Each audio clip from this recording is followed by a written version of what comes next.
Kitu kingine ambacho nitapenda nikiseme, haya yatakuwa ni mahususi kwa ndugu zetu mashekhe na walinganizi na waalimu wa madaris kwa hapa Zanzibar, pamoja na wale wenye kukerwa wakawa wana ghera na jambo la ilmu, jambo la kuwaambia kwanza hani'an lakum wa barakallahu fikum wa hafidhakumullah, hongereni, Allah wabarik, Allah wahifadhi.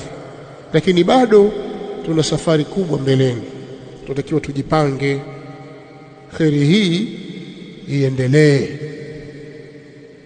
isiwe ndio mwisho sasa tukabweteka. Hii ni nukta ya mwanzo, msafara ndio umeanza.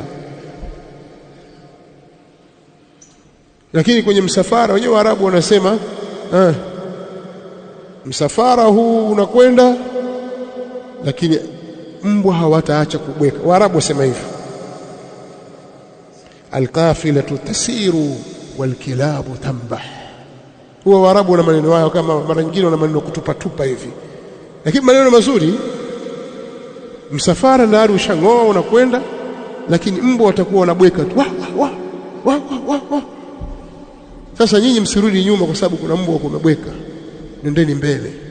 Sijamuita mtu mbwa, tusije tukachukua maneno kwamba kawaambia watu, sijasema hivyo. Nimesema Waarabu wanasema hivyo, umeelewa?